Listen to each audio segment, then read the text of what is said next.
Our top story, the Enforcement Directorate has filed an affidavit in the Supreme Court regarding Delhi Chief Minister Arvind Kejriwal's arrest. This after Aam Aadmi Party had challenged Kejriwal's arrest in the Supreme Court. ED in its affidavit has said that the Chief Minister was constantly avoiding questioning and now the AAP has in fact hit out at ED over its affidavit, saying the agency is only spreading lies and has no evidence against Kejriwal in the Delhi liquor policy case.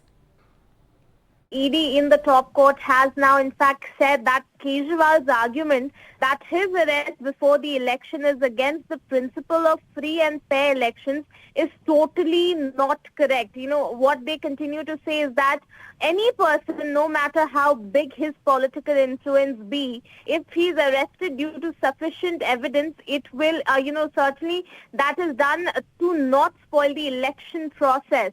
They say that the independence or impartiality is not affected, and that is why that has to be done. Now, the ED also says that in this, alleged liquor policy case, there was evidence, that was destroyed on a large scale. They also go on to say that Arvind Kejriwal and the other accused who were involved in this case, were responsible for destroying the evidence. They also say that during this period, around 170 phones belonging to 36 people were either replaced or destroyed.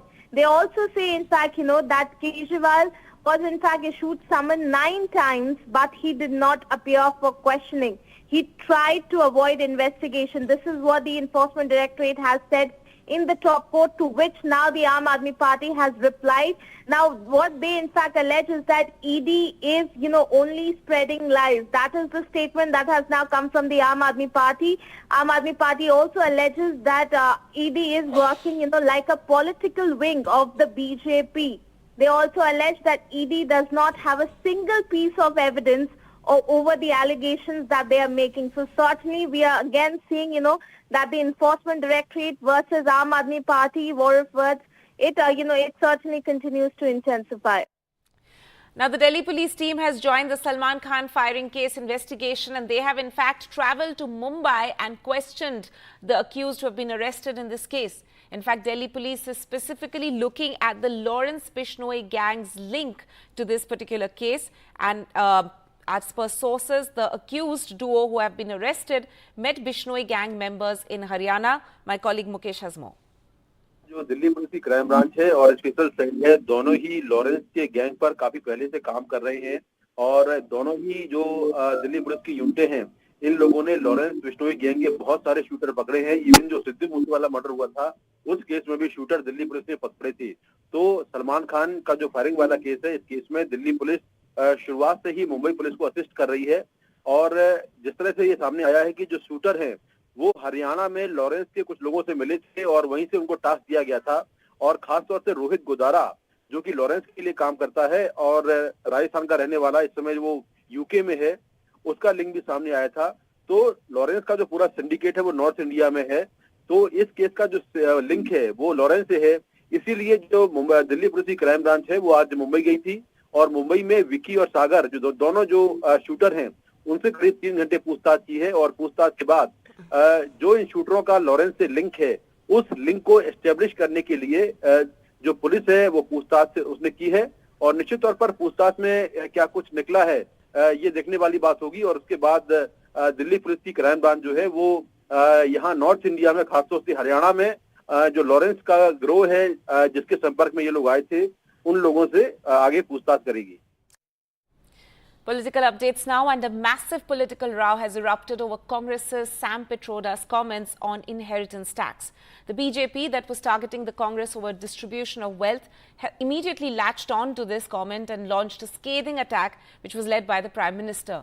The Congress distanced itself from the remarks, saying it's nowhere in their manifesto and that the BJP is resorting to lies.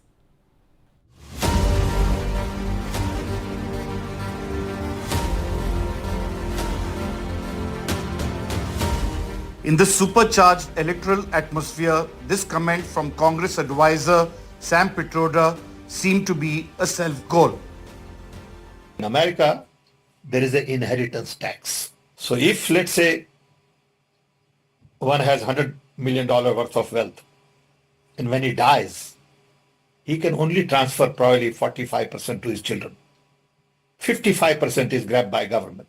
Now that's an interesting law. It says you in your generation made wealth. You are leaving now. You must leave your wealth for public. Not all of it, half of it, which to me sounds fair. In India, you don't have that. If somebody is worth 10 billion and he dies, his children get 10 billion. Public get nothing. And law says you get half of it, public gets half of it.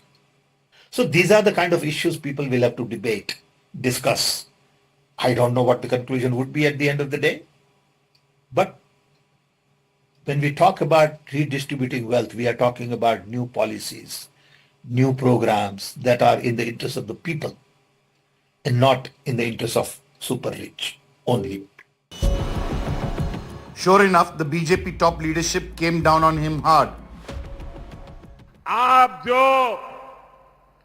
अपनी मेहनत से संपत्ति जुटाते हैं वो आपके बच्चों को नहीं मिलेगी, बल्कि कांग्रेस सरकार का पंजा उसे भी आपसे छीन लेगा। यानी कांग्रेस का मंत्र है कांग्रेस की लूट। आज सैम पित्रोड़ा जी के बयान ने कांग्रेस का मकसद देश के सामने स्पष्ट कर दिया है। वो देश के जनता की निजी संपत्ति का सर्वे कर निजी संपत्ति को सरकारी खजाने में डालकर जो उन्होंने यूपीए के शासन में तय की थी प्रायोरिटी कि देश के संसाधन पर सबसे पहला अधिकार माइनॉरिटी और उसमें भी मुस्लिम लोगों का है। I think the gin has come out of the bottle.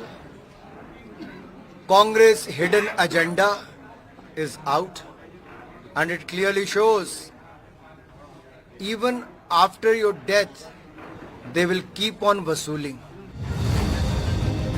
The Congress quickly moved into firefighting and counter-attack mode. आप लोग डर गए तो आप लोग उसका मजाक उड़ा रहे हो कि आपको अच्छा नहीं लगा कि इंडिया की एक औरत आपके सामने आकर जो आप काम करते हो उससे अच्छा काम कर गई। There is a constitution and we don't have any intention. Why you are putting his ideas in our mouth? Why you are propagating? He is just for votes. He is playing all this game. इस हद तक अब चले गए हैं कि अपने आप नए नए मुद्दे ऐसे निकाल रहे हैं, झूठ बोल रहे हैं लोगों को और लोगों को गुमराह करने की कोशिश, डराने की कोशिश हो रही है। और मुझे लग रहा है कि ये सब जो शुरू हुआ है फर्स्ट फेज की पोलिंग के बाद, मुझे लग रहा है कि शायद इनको लग रहा है कि ये रुझान जो है इनके पक्ष में नहीं जा रहा है, इसलिए ये ऐसा कर रहे हैं। But despite the Congress's firefighting attempts, this is already a political inferno, and not even Sam Pitroda's statement clarifying but not withdrawing his comments seem to have doused the fire. Firefighting after Sam Pitroda's remarks, the Congress party has sought to try to clarify and make it clear that it has never contemplated before or in future the inheritance tax to quell the narrative that is being built by the BJP in the 2024 elections. With camera person Srinil Rathi, Sunil Prabhu, NDTV. Now, Prime Minister Narendra Modi has accused the Congress of reducing the quota for OBCs in Karnataka by putting Muslim castes in the same category and claimed that it plans to replicate this process across the country, calling the Congress the biggest enemy of the OBCs. Rahul Gandhi hit back saying he's not interested in caste but only in social justice. OBC वर्ग की सबसे बड़ी दुश्मन है कांग्रेस, जिसने OBC से उनका हक छीन लिया है। कांग्रेस ने सामाजिक न्याय की हत्या की है। कांग्रेस ने संविधान की भावना को ठोकर पहुंचाई है। कांग्रेस ने बाबा साहब का घोर अपमान किया है। ये मेरे लिए अब राजनीतिक मुद्दा नहीं है, ये आप बात समझ लीजिए। सुनिए सुनिए, अब लाइफ मिशन में और राजनीति और लाइफ मिशन में फर्क मैं आपको बताता हूं।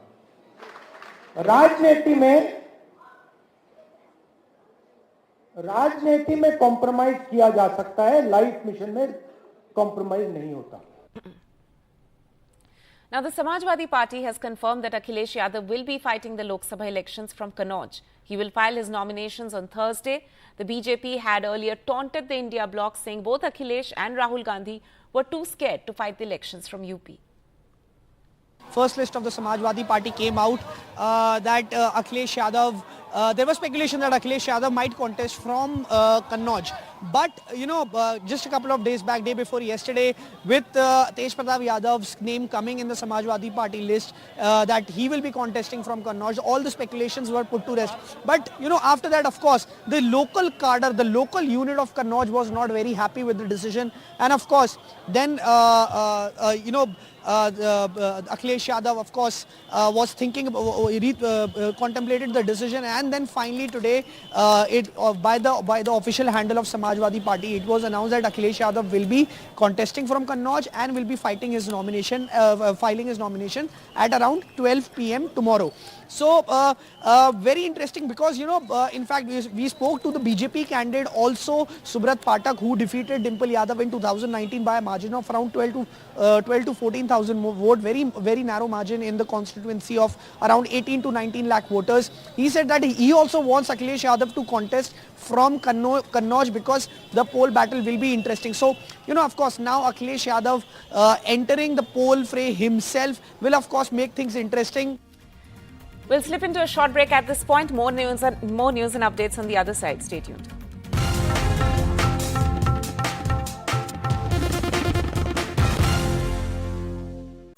Welcome back. Now, ground report from Bihar Simhanchal, where the beleaguered farmers only care about what they care about is the best price for their crop. Whoever assures them the minimum support price has their vote. Fields of corn, the lifeline of lakhs of families in the Simhanchal region of Bihar. While the whole country discusses which party and candidate to vote for, all these farmers care about is the best price for their crop. Whoever assures them that has their vote. मूल्य तो जो है हम लोग तो गरजू बन के देना ही पड़ता है, कहाँ लेके जाएंगे? आपने इस मामले में सरकार से भी बहुत बार आप लोग मांगते हैं समर्थन, आप लोग अपने नेताओं से मांगते हैं, कुछ इसका समाधान नहीं निकला अभी तक? नहीं, कुछ समाधान नहीं. But with no MSP, these farmers are at the mercy of wholesale dealers, and the prices they offer are not enough to pay their education and for their healthcare. हम लोग तो किसान हैं, छोटे मोटे किसान हैं, हम लोग को तो फसल बेचना है, हम लोग स्टॉक नहीं कर सकते हैं. व्यापारी क्या करता है, हमारे माल को स्टॉक कर लेता है, वही माल ऊंचा रेट में बेच देता है, हम लोग को कम रेट मिलता है, हम लोग को रेट नहीं मिल पाता है. हम लोग का नेता यहाँ पे कोई कुछ नहीं कर पाता है और इसका आवाज़ जो सरकार तक नहीं पहुँच पाती है. और जब हम लोग को बेचने का बारी आता है तो उसमें भी है ना, हम लोग को सबसे नीचा रेट मिलता है. इसमें कोई कुछ नहीं कर पाता है, हम लोग मजबूर होकर इसी तरह से परेशान रहते हैं. Forced to work as laborers, most farmers are disenchanted with all politicians. बड़े बड़े नेता जो बड़े बड़े का बात सुनते हैं, छोटे किसान का नहीं सुनते, या किसान का बात नहीं, जो बड़ा बड़ा आदमी है वो अपना स्टॉक कर लेते हैं. हम लोग पूंजीपति वाला आदमी नहीं है. Corn and foxnuts are two cash crops of the region, and if the farmers here get a good price, the economy of the Kosi and Simhanchal region of Bihar could turn around. But for that, the government will have to step in and deliver more than empty promises. In Purnia, Prabhakar Kumar for NDTV. Now, the Reserve Bank of India has directed Kotak Mahindra Bank to cease and desist the issue of fresh credit cards and the onboarding of new customers through its online and mobile banking channels. The bank had been found lacking in IT risk and information security governance for 2 consecutive years. Kotak Mahindra Bank has now, in fact, issued a statement saying that they are adopting new technology to strengthen their IT systems and that they are assuring existing customers of their services and have said that new customers are welcome at their branches. First off, with regard to what the RBI has done, they've barred Kotak Mahindra Bank from issuing new credit cards. So on existing credit cards, on existing customers, no impact whatsoever. You can continue to swipe your credit card, no problem whatsoever. But with regard to new credit cards, Kotak Mahindra Bank cannot issue them. So that's the first restriction or embargo placed. The second one is the bigger one. They've stopped Kotak Mahindra Bank from onboarding new customers on its online platform. So when it comes to Kotak 811, when it comes to online banking, that's where Kotak Mahindra Bank has been stopped from bringing on new customers. Again, existing customers absolutely freely allowed to use the Kotak 811 as well as the Kotak platform. That's essentially what the RBI has done in terms of restrictions. This impacts Kotak Mahindra Bank, of course, because new customers cannot be onboarded and they cannot issue new credit cards and lend. The reason given by the RBI is that they've done an audit of the 2022 and 2023 audit of the IT systems of Kotak Mahindra Bank and found them deficient under various